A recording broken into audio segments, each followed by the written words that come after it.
To our channel Royal Classes. आज हम बात करने वाले हैं क्लास 12th के magnetic effect of electric current वाले चैप्टर के बारे में, और उसके बारे में भी आज हम डिस्कस करेंगे about the application of Biot Savart law.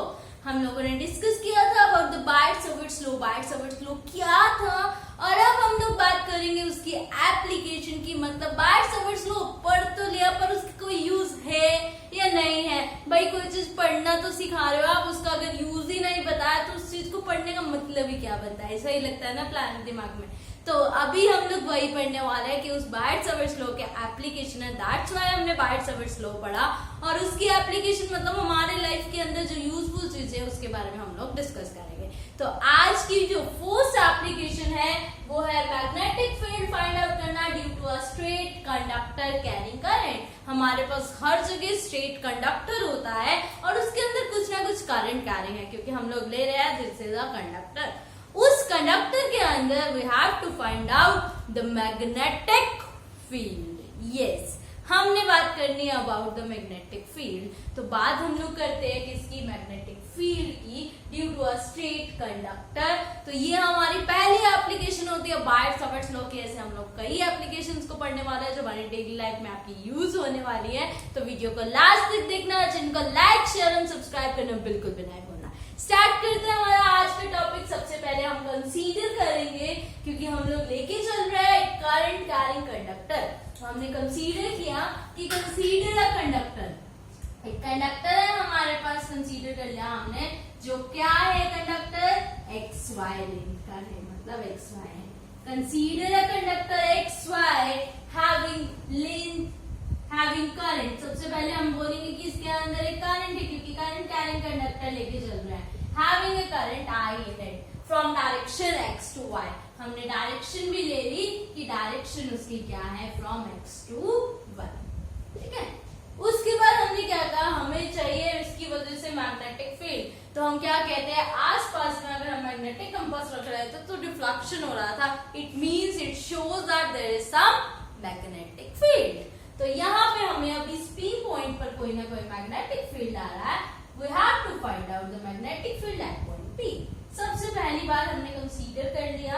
अब हम क्या कहेंगे कि we have to find out, हमें फाइंड आउट करना है ए मैग्नेटिक फील्ड। जो मैग्नेटिक फील्ड हमारा प्रोड्यूस हुआ है, उस मैग्नेटिक फील्ड को हमें फाइंड आउट करना है।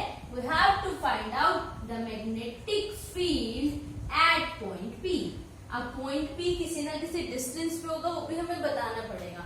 विच is that distance A from the centre of the conductor wire, which is at the distance of A.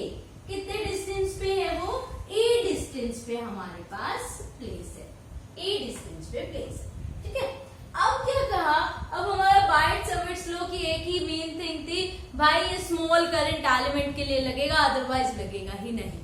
बायट-सावर्त law is always applicable for a small current element. तो यहाँ पे तो पूरा है, सबसे पहला काम स्मॉल करंट एलिमेंट लेना। तो हमने कंसीडर कर लिया एक small current element which is GL having current I। ठीक है, कंसीडर अ small current carrying element, current carrying conductor wire element, कुछ भी कहिए, हैविंग DL हमने ले लिया, विच इज एट डिस्टेंस ऑफ, अब वो भी किसी न किसी डिस्टेंस पे है from P, which is at distance of R। कितने डिस्टेंस पे है, R डिस्टेंस पे है फ्रॉम P। ठीक है, सबसे पहला काम हमारे पास, हमने जो कंसीडर किया, हम जो लेके चल रहे हैं वो हमने कंसीडर कर लिया कि एक वायर है, एक्स वाई वायर है, करंट आई फ्लो कर रहा है, आर डिस्टेंस पे हमें फाइंड आउट करना है, और ये हमारे पास क्या आ जाएगा, मैग्नेटिक फील्ड आ जाएगा। ठीक है, तो अभी क्या करते हैं, इसके बाद हम लोग हमारा मैग्नेटिक फील्ड निकालने का बायट-सावर्त लॉ हम इस पे लगा सकते हैं, क्योंकि हमने ले लिया small current element. Small current element ले लिया, इसका मतलब अब हम इस पे मैग्नेटिक फील्ड लगा सकते हैं। तो हमें पता है डीबी का फॉर्मूला क्या होता है, सबसे पहले हम लोग स्मॉल के लिए निकालते हैं, mu naught upon 4 pi IDL sin theta by हमने बायट-सावर्ट्स लॉ से बायट-सावर्ट्स लॉ का फॉर्मूला सीखा था और वो फॉर्मूला क्या होता था, mu naught upon 4 pi IDL sine theta by में आर स्क्वायर, यही फॉर्मूला था। सबसे पहला काम उस फॉर्मूला को लिखते हैं। अब हमने देखा इसमें बहुत सारी चीजें ऐसी है जो हम इसके लिए ले ही नहीं सकते। क्यों? क्योंकि थीटा मुझे पता ही नहीं है कैसे मेंशन करेंगे हम लोग, क्योंकि हमें तो किसके बारे में नॉलेज है, फाई, और वो वेरी कर रहा है फाई 1 से फाई 2, है ना, तो फाई के बारे में पता है। तो पहला काम, जो भी ऐसी चीजें जो हमें नहीं पता हम लोग उसको क्या करते हैं, फाइंड आउट करते हैं। तो पहली चीज मुझे क्या नहीं पता, जो चीजें नहीं पता वो मैं लिख रही हूँ। मुझे नहीं पता है साइन थीटा, थीटा की वैल्यू नहीं पता है तो मैं साइन कंपोनेंट फाइंड आउट नहीं कर सकती हूँ। फाई मैंने खुद से लिया तो मुझे पता होगा, तो किसी ना किसी तरह मुझे इस थीटा को किसमें चेंज करना होगा, फाई में चेंज करना होगा। सेकेंड चीज मुझे क्या नहीं पता, सेकेंड मुझे ये ए तो पता है, एल तो पता है, पर ये आर कितने डिस्टेंस पे वो पता ही नहीं है। तो सबसे पहले अगला काम क्या हो गया, इस आर को फाइंड आउट करना। आर नहीं पता मुझे, फिर मुझे ये नहीं पता कि भाई डीएल कितना होगा, तो थर्ड चीज मुझे डीएल नहीं पता। ठीक है, सिर्फ क्या करना है, सबसे पहले जो चीजें म्यू नॉट 4 पाई पता है, आई करंट में खुद दे रही थी तो मुझे पता है, ए मुझे पता है क्योंकि at a distance A from the origin, from the point, from the centre हमने लिया है। तो कहानी हमारे पास घूम फिर के ये तीन चीजों पे आ गई कि किसी भी तरह अगर मैं ये तीन चीजें फाइंड आउट कर लेती हूँ तो मेरी जो पूरा मैग्नेटिक फील्ड है वो फाइंड आउट हो जाएगा। तो इसके लिए देखिए क्या किया, सबसे पहले थीटा एंगल की बात की, एंगल की बात की तो हम इस ट्राइंगल में आ जाएंगे। ये ट्राइंगल है हमारे पास ओपी, इसको नाम दे देते हैं एम, ओपीएम में आ जाओ भाई, दिख गया सबको, क्या है ये आपके पास ओपीएम, ओपीएम, भाई ये तो राइट एंगल ट्राइंगल है, दिख रहा है सबको, ओपीएम कौन सा ट्राइंगल है, राइट एंगल ट्राइंगल। देन अब क्या किया, ये हमें पता है एल, ये हमें पता है ए, ये हमें पता है थीटा, ये हमें पता है फाई। अब ध्यान से एक चीज देखने को दिख रही है हमें, तो टोटल एंगल कितना होता है, theta plus phi plus 90 equals to 180, ऐसा ही पढ़ते हैं ना। तो थीटा प्लस फाई हमारे पास क्या आ जाएगा, 90 डिग्री। ठीक, भी सिंपल सी बात, भाई एक एंगल 90 है तो दोनों का सम भी कितना होगा, 90 डिग्री होगा, सिंपल कहानी। तो थीटा, अब मैं थीटा को लिख सकती हूँ भाई कुछ, क्या, theta equals to 90 minus phi, change हो गया, जो हमें चाहिए था पहली टर्म हमें मिल गई कि थीटा को हम लोग क्या लिख देंगे, 90 माइनस फाई। तो साइन 90 माइनस फाई तो हमें पता है क्या होता है, कोस ऑफ फाई। पहली टर्म हमें जो निकालनी थी, जो हमें नहीं पता थी, वो हमने फाइंड आउट कर दी। क्या फाइंड आउट की कि साइन थीटा को हम लोग क्या लिख सकते हैं, sine theta is written as cos phi, sine theta को हम लोग लिख सकते हैं कोस ऑफ फाई। पहली टर्म हमारी क्लियर हो गई। अब मुझे चाहिए आर और डीएल, दो चीजें और रह गई, ये दो चीजें आते ही हमारी जो कहानी थी वो खत्म हो जाएगी। आर निकालना, ठीक है, फिर से उसी ट्राइंगल में चलना पड़ेगा, राइट एंगल ट्राइंगल। अब बोला इसमें एंगल्स का काम तो खत्म हो गया, बात किसकी आ गई, अब राइट एंगल ट्राइंगल में और क्या लगता है, 10th में सीखते हैं हम लोग ट्रिग्नोमेट्री, जिसको कहीं पे भी नहीं छोड़ा हमने। तो ट्रिग्नोमेट्री लगाएंगे और ट्रिग्नोमेट्री की हेल्प से हम इस आर की वैल्यू को फाइंड आउट कर देंगे। फिर से उसी ट्राइंगल में गई, ये हमारा राइट एंगल ट्राइंगल। अब हमें फाई एंगल पता है, कौन सा एंगल पता है, फाई। थीटा नहीं पता था, थीटा हमने फाइंड आउट किया है। तो फाई पता है तो मतलब फाई के सामने वाला हो गया परपेंडिकुलर, ये हो गया हमारे पास बेस, ये हो गया हमारे पास हाइपोटेन्यूज। तो भाई सिंपल सी बात है, हमें आर चाहिए तो हम क्या करेंगे, बी बाय एच, बी क्या है हमारे पास ए, एच क्या है R, B by H equals to cos component that is cos phi. ठीक है, तो अब हमें आर चाहिए, तो आर की वैल्यू हमारे पास क्या हो जाएगी, ये हमारे पास हो गया A by R, R by A कर दीजिए, 1 by cos phi that is secant phi. तो आर की वैल्यू भी हमारे पास आ गई ए सीकेंट फाई। ठीक है, सेकेंड टर्म हमारी क्लियर हो गई। पहले हमने थीटा को क्लियर किया, दैट इज 90 माइनस 5। अब हमने ट्रिग्नोमेट्री की हेल्प से किसको फाइंड आउट कर दिया, r को। r by a equals to secant 5 and r equals to a secant 5। Clear इतने बार, मतलब हमारी सेकंड टर्म भी हमें मिल गई और वो हमें क्या मिल गई, r equals to a secant 5। r की वैल्यू क्या होगी, a secant 5 होगी बात। अब बच गया सिर्फ हमारे पास L मतलब DL। अब DL को जैसे ही फाइंड आउट करेंगे पूरा dB का dB हमारे पास सोल्व हो जाएगा। तो L को कैसे फाइंड आउट करते हैं, फिर से उसी ट्रायंगल में जाना पड़ेगा, घूम फिर के एक ही ट्रायंगल आपका हमारे हर चीज में निकल रहा है। तो ट्रायंगल में चले गए हम लोग OPM। इस बार L निकालना है परपेंडिकुलर अपॉन में बेस, क्योंकि यही दो चीजें, जो चीज नहीं पता उसको उठाना होता है, जो पता सिर्फ क्या है, a मतलब बेस पता है। तो क्या हो जाएगा हमारे पास परपेंडिकुलर अपॉन में base that is L by a equals किसके होता है, टेंजेंट ऑफ थीटा मतलब टेंजेंट ऑफ फाई, क्योंकि इस बार एंगल हम क्या लेके चल रहे हैं, फाई ऊपर चल रहा है। तो यहाँ से L की वैल्यू निकाली a टेंजेंट फाई, L की वैल्यू आ गई हमारे पास a tangent phi.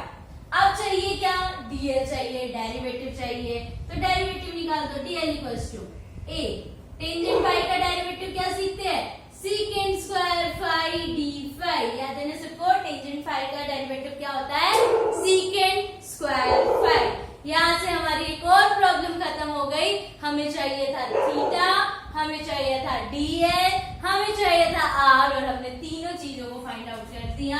dl equals to a secant square phi d phi. तीनों चीजें हमें निकालनी थी और तीनों चीजें हमने फाइंड आउट कर दी। अब हमारे पास सिर्फ क्या रह गया कि हमारा जो dB है उसके अंदर पुट करो एंड देन टोटल b की वैल्यू निकाल कर दो, क्योंकि मुझे तो क्या चाहिए, टोटल b चाहिए। यहाँ तो सिर्फ क्या आएगा, dB आएगा।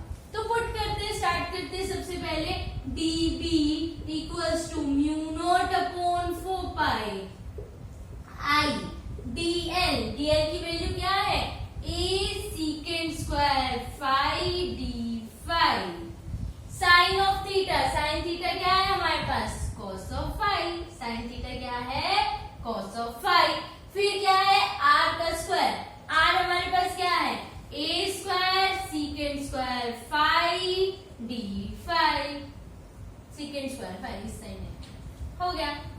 जस्ट क्या किया, तीनों के वैल्यूज को उठाकर इसमें पुट कर दिया। अब जो कैंसिल हो रहा है कैंसिल कर दो, लाइक ए से secant स्क्वायर फाई से secant स्क्वायर फाई, क्या बच गया, mu naught upon 4 pi I by a। यहाँ पे सिर्फ क्या बचा, cos फाई d फाई।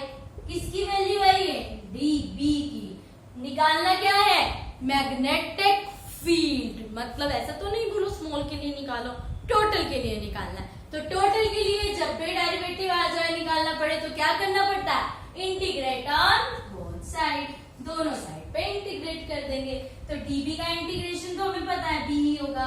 इसमें हम लोग कहते हैं फाई को हम वेरी करेंगे फाई 1 से फाई 2 तक। तो ये क्या हो जाएगा, फाई 1 से फाई 2 तक। तो अब क्या हो गया, म्यू नॉट I अपॉन में 4 पाई a cos फाई का साइन ऑफ फाई, फाई 2 से फाई 1। तो आ गया क्या, म्यू नॉट I अपॉन में 4 पाई a। लिमिट्स पुट कीजिए, sine phi 2 minus of sine of phi 1। तो ये हमारे पास क्या आ जाएगा, sine phi 2 plus sine phi 1। सबसे पहली काम ही हमें यही करना था कि हमें क्या निकाल देना था, हमें लिमिट्स लगा के माइनस से ये को माइनस ले लो क्योंकि नीचे है वो ऊपर, ठीक है। तो ये हमारे पास क्या आ जाएगा, म्यू नॉट I अपॉन में 4 pi a sine phi 2 plus में sine phi 1। Magnetic field due to straight conductor, हमारे पास आंसर आ गया that is dB equals to mu naught I upon में 4 pi a sine phi 1 plus में sine phi 2। dB की value आ गई हमारे पास म्यू नॉट I अपॉन में 4 pi a sine of phi 1 plus में साइन ऑफ फाई 2।